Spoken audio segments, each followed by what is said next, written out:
નમસ્કાર વિદ્યાર્થી મિત્રો, તમારું સ્વાગત છે કે.આર. પટેલ્સ ગ્રુપ ટ્યુશનમાં. ધોરણ 8 થી 12 કોમર્સ, જેમાં આજે આપણે ધોરણ 11 એકાઉન્ટમાં પ્રકરણ 3નો 6થો વિડીયો જોવાનો છે. આપણે આના આગલા વિડીયોમાં આમનોંધમાં વેપારી વટાવ અને રોકડ વટાવ એ શું છે એ સમજ્યા હતા. કયો વટાવ હંમેશા બાદ થાય પણ નોંધાય નહીં, અને કયો વટાવ ક્યારેક ક્યારેક જ બાદ થાય અને નોંધવો પણ પડે છે, બધી વિગત આપણે પ્રાપ્ત કરી હતી. હવે જુઓ, આમનોંધમાં માત્ર 2 જ દાખલા બાકી રહ્યા છે ટેક્સ્ટ બુકના, અને આપણે આ જે માહિતી પ્રાપ્ત કરી હતી એના ઉપર આધારિત એ હોવાથી એકવાર આનું રિવિઝન થોડું કરી લઈએ આપણે. કે વેપારી વટાવ હંમેશા બાદ થાય પણ કોઈ દિવસ આમ નોંધમાં નોંધાય નહીં. કોઈ દિવસ આમ નોંધમાં નોંધાતો નથી. અને રોકડ વટાવ રોકડ વ્યવહાર હોય તો જ બાદ થાય. રોકડેથી અથવા ચેકથી ઉલ્લેખ હોય તો જ એ બાદ થાય અને આમનોંધમાં નોંધાય પણ ખરો. પછી ખરીદી હોય કે વેચાણ હોય. ખરીદી હોય તો વટાવ જમા થાય, અને વેચાણ હોય તો વટાવ ઉધાર થાય. એ બધું આપણે જોયું હતું. અને ત્યારબાદ શીખ્યા હતા 2 અગત્યના દાખલા કે જેમાં અડધો વ્યવહાર ઉધાર હોય અને અડધો વ્યવહાર રોકડ હોય. કારણ કે આપણે અડધા પૈસા આપ્યા હોય અને અડધા બાકી રાખ્યા હોય, તો જેટલા પૈસા આપ્યા હોય એની ઉપર કેશ ડિસ્કાઉન્ટ એટલે કે રોકડ વટાવ બાદ મળે છે, અને જે નથી આપ્યા એમાં બાદ મળતો નથી. તો એના પછી 2 ભાગ પાડી દેવાના હોય છે. પણ ક્યારે? વેપારી વટાવ બાદ કર્યા પછી જે એમાઉન્ટ આવે એ ખરીદી હોય તો ખરીદ ખાતે કહેવાય, અને વેચ્યો હોય તો કહેવાય વેચાણ ખાતે. પછી 2 ભાગ પડે છે, અડધા અડધા કીધું, અડધા અડધા. એટલે જે રેશિયો કીધો હોય, જેટલા પૈસા કે ચેક આપ્યા હોય એટલા 2 ભાગ પાડી દેવાના હોય છે, અને જે રોકડા આપ્યા હોય એની ઉપર આપણને કેશ ડિસ્કાઉન્ટ બાદ કરવાનું હોય છે. તો આ રીતેની આમનોંધ પછી બનતી હોય છે. 12,000નો માલ 10% વેપારી વટાવે અને 5% રોકડ વટાવે મયંકને વેચ્યો, અને મયંકે 60% રકમ રોકડેથી ચૂકવી. તો પહેલાં બાદ થાય વેપારી વટાવ, અને પછી વેચાણ ખાતે કહેવાય, કારણ કે માલ વેચ્યો એટલા માટે. પછી 2 ભાગ પડે, 60% અને બાકીના 40%. તો જે ચૂકવ્યા છે એ રોકડ વ્યવહાર કહેવાય, અને નથી ચૂકવ્યા એ ઉધાર વ્યવહાર કહેવાય. અને ઉધારમાં આના કરો 10,840% અને 10,860%. તો આમાં નામ આ વ્યક્તિનું આવશે, મયંક ખાતે વ્યક્તિનું નામ આવશે, કારણ કે ઉધાર વ્યવહાર છે તો કેશ ડિસ્કાઉન્ટ બાદ મળતો નથી. રોકડ વ્યવહાર હોય ત્યાં જ રોકડ વટાવ બાદ મળે છે, તો આની ઉપર 5% લેખે એ બાદ મળશે. ચેકથી વ્યવહાર હોત તો અહીં શું હોય? બેંક ખાતે.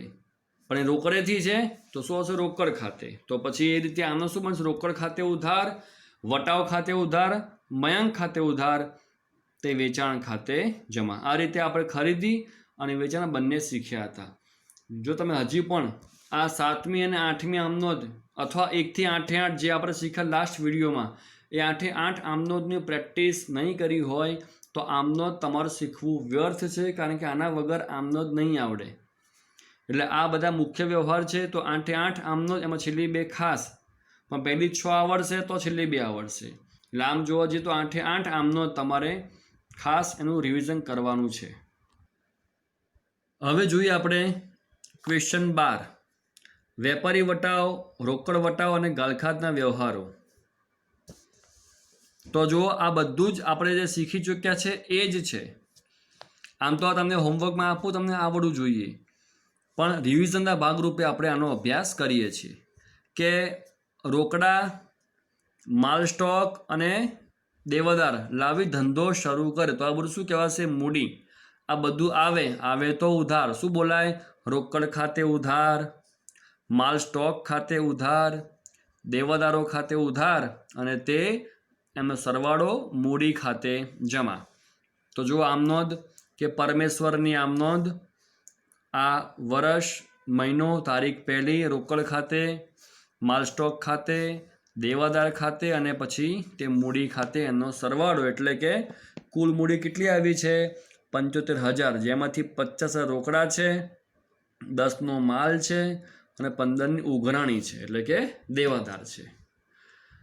હવે છે શ્રીમતી શારદા પાસેથી 20,000ની 10% વ્યાજે લોન લીધી. હવે આ પણ વ્યવહાર શીખી ચૂક્યા છે આપણે, લોનના અને વ્યાજના વ્યવહાર, કે જ્યારે લોન લઈએ છીએ તો રોકડા આવે છે અને આવે તો ઉધાર. તો જેમાં શું આવશે? શારદાબેનની 10%ની લોનનું ખાતું. તો આમનું શું બનશે? એની રોકડ ખાતે ઉધાર, તે શ્રીમતી શારદાની 10% લોન ખાતે. એમાઉન્ટ છે આપણી 20,000 અને પછી બાબત જે તમારે લખવાની છે એકદમ શોર્ટમાં. આગળ કહ્યું છે રામેશ્વર સ્ટોર્સમાંથી ₹8,000નો માલ 10% વેપારી વટાવે ખરીદ્યો. હવે વેપારી વટાવ હંમેશા બાદ કરવાનો જ હોય પણ નોંધાતો નથી. તો કરો કેલ્સીમાં 8,000 માઇનસ 10%. કેટલા આવ્યા? સીધા જો 7200. હવે જરા આપણે પણ વાતચીત કરી લઈએ છીએ. હવે ધ્યાનથી સાંભળજો કે ₹5,000નો માલ 10% વેપારી વટાવે રાકેશ પાસેથી ખરીદ્યો. તો વેપારી વટાવ કેટલો છે એ જાણવો હોય તો 5,000 ગુણ્યા 10%. તો જો 500 તમારે જવાબ આવશે કેલ્સીમાં. તમે કેલ્સીમ ખાસ કરજો, ભલે મોઢે આવડતું હોય. જે વાત મારે તમને અલગથી કરવી છે, અલગ કંઈ શીખવાવું છે, તો તમે કેલ્સીમાં ખાસ જોડે કરતા રહેજો કે જો તમારે વટાવ 500 એટલે વટાવ કેટલો એ જાણવો હોય તો 5,000 ગુણ્યા 10% તો 500 આવશે. પછી માઇનસ ઇક્વલ ટુ તો આવશે 4500. પણ જો તમારે વટાવ જાણવો જ ના હોય, ડાયરેક્ટ તમારે આ જ જાણવું હોય કે વટાવ બાદ પછી કેટલા આવશે, તો કરો કેલ્સીમાં 5,000 માઇનસ 10%. શું આવી ગયા? 4500.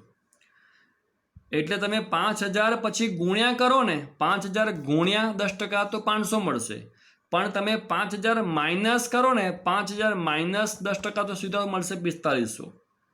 અને આમે વેપારી વટાવ કેટલો છે એ આપણે જાણવાની ક્યાં જરૂર છે? આપણે તો એની એન્ટ્રી આપવાની પણ નથી. હા, રોકડ વટાવ હોય તો એની આમનોટ લખવાની હોય કે વટાવ કેટલો, એટલે આપણે એ વટાવ શોધવો પડે. પરંતુ વેપારી વટાવ કેટલો છે એ જાણવાની જરૂર જ નથી, કારણ કે આપણે બાદ કરીએ છીએ, નોંધતા તો છે જ નહીં. તો નોંધીશું આપણે ડાયરેક્ટ બાદ બાકી. જો અહીંયા એટલા માટે વેપારી વટાવ શું કરવાનું? ડાયરેક્ટ 5,000 માઇનસ 10%, તો સીધું મળશે 4500 રૂપિયા. તો એટલા માટે અહીંયા ત્રીજા વ્યવહારમાં વેપારી વટાવ છે જે નોંધવાનો હતો ક્યાંય છે જ નહીં, ખાલી બાદ કરવાનો હોવા શું કરવાનું? કેલ્સીમાં 8,000 માઇનસ 10%. શું આ? સીધા 7200. અને આ વ્યવહાર ઉધાર છે તો શું બોલાય? ખરીદ ખાતે ઉધાર, તે રામેશ્વર સ્ટોર્સ ખાતે જમા. ખરીદ ખાતે ઉધાર, તે રામેશ્વર સ્ટોર્સ ખાતે જમા. 7200 એટલે 800 જે વટાવ જે છે એ કંઈ નોંધાતો નથી. હંમેશા વેપારી વટાવ બાદ થાય જ પણ નોંધાતો નથી. ગાયત્રી સ્ટોર્સને 5,000નો માલ 10% વેપારી વટાવે વેચ્યો. ફરી જ વસ્તુ છે, કરો કેલ્સીમાં આપણે હાલ કર્યું રફકામમાં કે 5,000 માઇનસ 10% કેટલા આવે? ડાયરેક્ટ 4500. અને વેચ્યો છે અને આ વ્યવહાર ઉધાર પણ છે તો શું આવશે અહીંયા? ગાયત્રી સ્ટોર્સ ખાતે ઉધાર, તે વેચાણ ખાતે જમા. ગાયત્રી સ્ટોર્સ ખાતે ઉધાર, તે વેચાણ ખાતે જમા. એમાઉન્ટ છે 4500.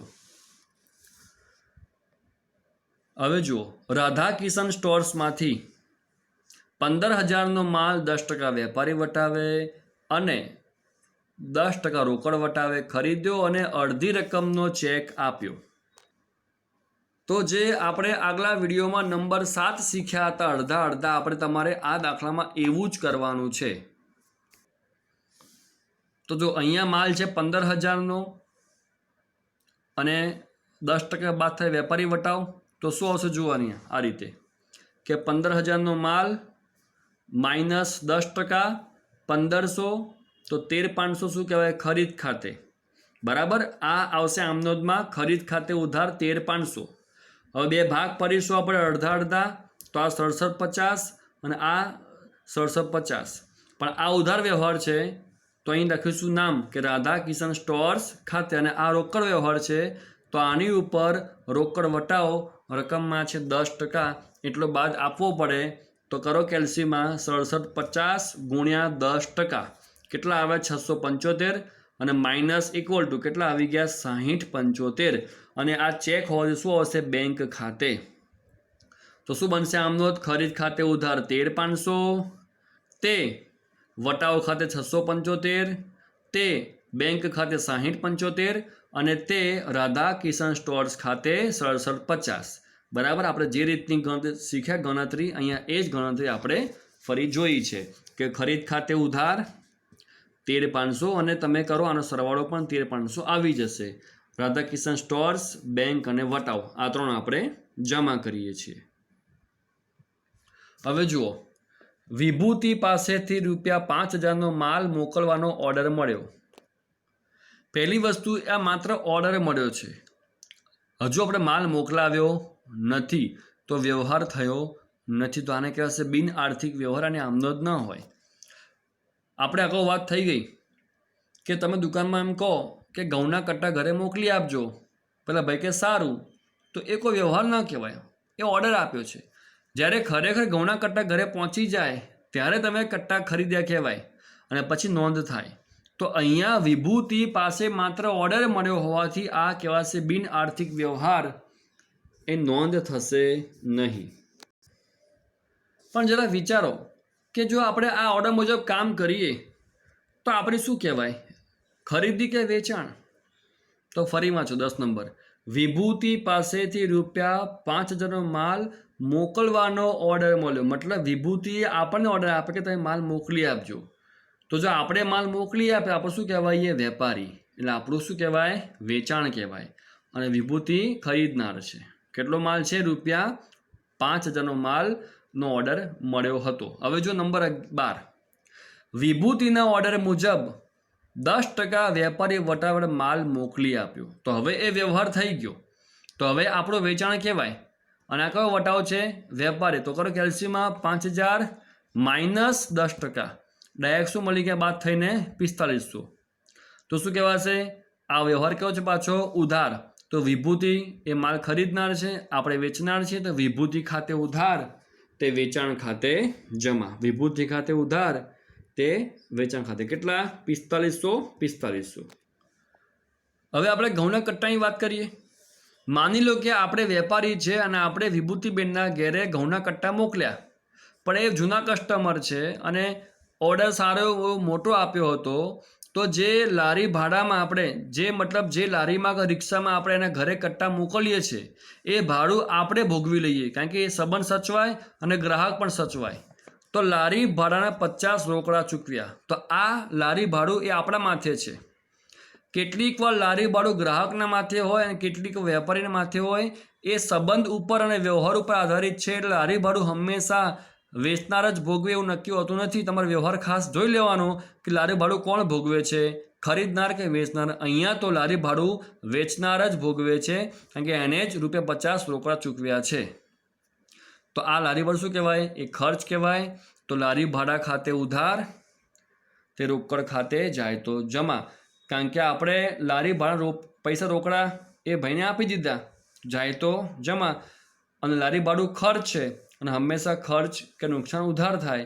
તો તારીખ એની જ 12મી જ શું લખાશે, લારી ભાડા ખાતે ઉધાર તે રોકડ ખાતે જમા. પરંતુ જો આ લારી ભાડું એ વિભૂતિના માથે હોત તો આમનો બદલાઈ જાય, જે આપણે અગાઉ ક્યારેક શીખીશું. એટલે આપણે ખાસ જોજો કે લારી ભાડું કોના માથે આવે છે, એના ઉપર આખી આમનોંધ બદલાતી હોય છે. હવે મને એ કહો કે માલ કેટલો હતો, 5000નો. આપણે વેચ્યો કેટલામાં, 4500માં. તો આ બધો વ્યવહાર ઉધાર જ છે. તો વિભૂતિ પાસે આપણે પૈસા એટલે 4500 પૂરેપૂરો લેવાનું બાકી જ છે. વિભૂતિને જે માલ મોકલ્યો 4500નો એ બધા આપણે ઉધાર વ્યવહાર હોવાથી એ બધા પૈસા લેવાના બાકી છે. હવે શું કહે, જો વિભૂતિ નાદાર જાહેર થયા, મતલબ કે કોર્ટમાં સાબિત થઈ ગયું કે વિભૂતિ પાસે કોઈ જ મિલકત નથી કે જેના થકી એ વેચીને આપણા પૈસા આપી શકે. તો હવે આપણે કાયદેસર રીતે એની પાસે કોઈ ઉઘરાણી કરી શકીએ નહીં, એને કહેવાય નાદાર. પણ 300 ગાલખાત પડી અને બાકીનો ચેક મળ્યો. લેવાના કેટલા હતા, 4500, જેમાંથી 300 ગાલખાત પડી. હવે આ ગાલખાત શું છે, તો જ્યારે કોઈ પણ ગ્રાહક જેટલા પૈસા ન આપે એ એને ગાલખાત કહેવાય, બેડ ડેબ્ટ્સ, મતલબ નુકસાન પડ્યું. તો 4500માંથી 300 નુકસાન, બાકીને 4200 ચેક મળી ગયો છે. તો યાદ રાખજો, ગાલખાત એ નુકસાન છે, એટલે ખર્ચ કે નુકસાન હંમેશા ઉધાર થાય, તો ગાલખાત પણ ઉધાર થાય. અને 4500માંથી 4200નો ચેક મળ્યો છે, તો બેંક ખાતે આવે તો ઉધાર.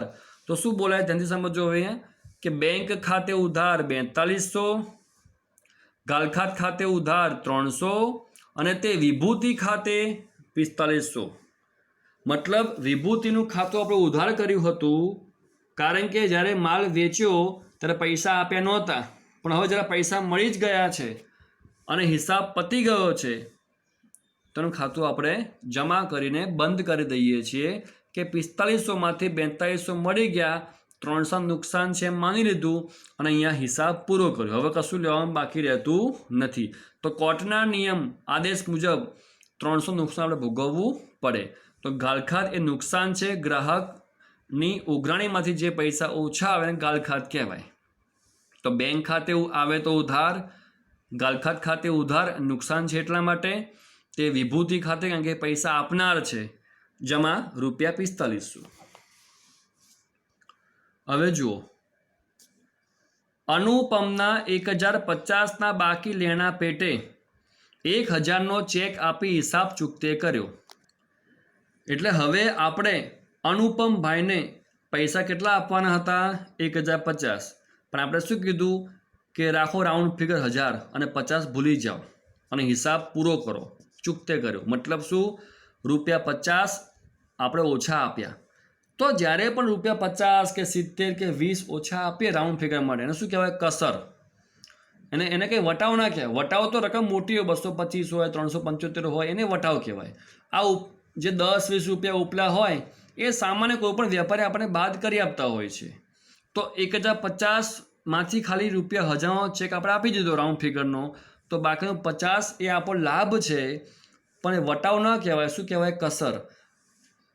બંને વસ્તુ સરખી છે, બંને લાભ જ છે આપણો, પણ રકમ નાની હોય તો શું કહેવાય? કસર. અને અહીંયા એ ચેક લેનાર કોણ છે? અનુપમ. તો અનુપમ ખાતે ઉધાર 1050, તે બેંક ખાતે જાય તો જમા 1000 અને તે કસર ખાતે 50. તો જુઓ, અનુપમ ખાતે ઉધાર 1050, તે બેંક ખાતે 1000 અને તે કસર ખાતે ₹50. તો જેમ અહીંયા વિભૂતિ પાસે પૈસા આપણે લેવાના હતા અને હિસાબ પૂરો કર્યો, એમ અહીંયા આપણે અનુપમને પૈસા આપવાના હતા 1050. એમાંથી 1000 આપ્યા, 50 લાભ થયો અને હિસાબ અહીંયા પૂરો થઈ ગયો. તો અનુપમ ખાતે ઉધાર, તે બેંક ખાતે, તે કસર ખાતે. હવે છે ઈમાનદાર પાસેથી માંડી વાળેલ ગાલખાતના 1500 રોકડા પરત મળ્યા. જેમ વિભૂતિ પાસે આપણે ગાલખાત પડી હતી, એમ એક બીજો ગ્રાહક હતો, નામ શું હતું? ઈમાનદાર. આ નામ છે, ગુણ નહોતા. હવે એ વ્યક્તિનું નામ ઈમાનદાર છે, એ આપણો ગ્રાહક છે, એની પાસે પૈસા લેવાના હશે.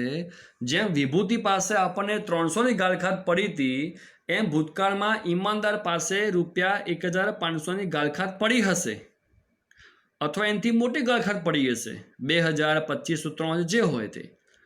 પણ પછી એનું જમીર જાગી ગયું, મનમાં રામ વસ્યા અને પૈસા પાછા આપવા આવ્યો. તો શું કહ્યું છે? માંડી વાળેલ ગાલખાતના 1500 રૂપિયા પાછા આપવા આવ્યો, કે લો તમે પૈસા હું આપવા આવ્યો છું. તો જ્યારે આપણે અગાઉ ગાલખાતની એન્ટ્રી કરી દીધી હોય અને પછી એના મનમાં રામ જાગીને પૈસા પાછા આપવા આવે, અને શું કહેવાય? ગાલખાત પરત, કે પૈસા પાછા આપવા. શું કહેવાય? ગાલખાત પરત.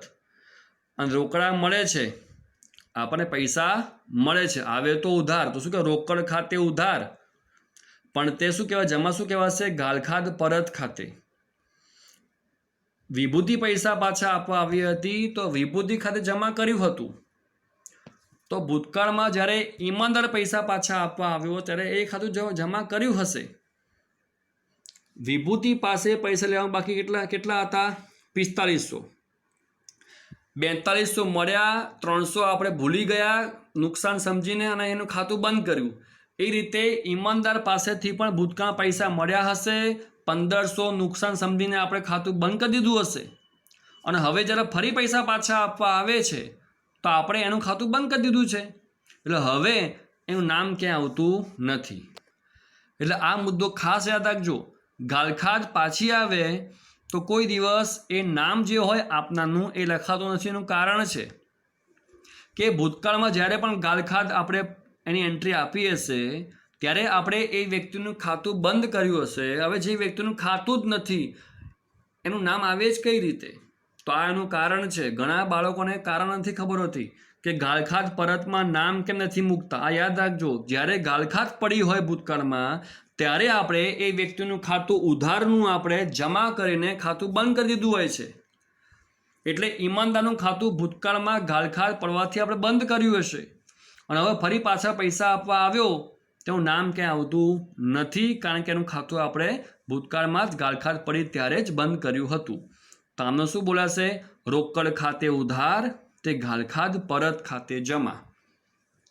રોકડ ખાતે આવે તો ઉધાર, રોકડા આવે ને પૈસા પાછા આપ્યા, પૈસા પાછા આપવા આવ્યો, આવે તો ઉધાર, રોકડ ખાતે ઉધાર તે ગાલખાત પરત ખાતે જમા, ₹1500. તો આ વસ્તુ પણ તમારે ખાસ ધ્યાનમાં રાખવાની છે કે ગાલખાત પાછી આવે તો નામ નથી આવતું, ત્યાં શું આવે છે? ગાલખાત પરત ખાતે જમા આવે છે. તો હવે આ પ્રશ્ન પણ તમે મોઢે જ ગણવાનો પ્રયત્ન કરજો. અને હવે માત્ર પ્રશ્ન 13 આપણે સમજવા બાકી છે કે જ્યાં બધા જ મિક્સ પ્રકારના વાક્યો છે. તો હવે નેક્સ્ટ વિડીયો જોતા પહેલાં જેટલા પણ તમે આમનું શીખ્યા છો, લોનના, વ્યાજના, ઉપજના, ખર્ચના, મિલકતના, માલના, વટાવના, એ બધા વ્યવહારો, મૂડી ઉપાડના, એની ખાસ રિવિઝન કરજો. તો તમને આ મિક્સ વસ્તુ આવડશે. કારણ કે આ લખ્યું જો અહીંયા બધા જ પ્રકારના વ્યવહારો. તો જો આપ રિવિઝન કર્યું હશે તો આપને વધુ મજા આવશે અને એકાઉન્ટનો પાયો આપનો ક્લિયર થઈ જશે. તો નેક્સ્ટ વિડીયોમાં આપણે આ શીખીશું. ત્યાં સુધી આપ રિવિઝન ચોક્કસથી કરજો અને આજનું કામ મોઢે કરજો. આવજો.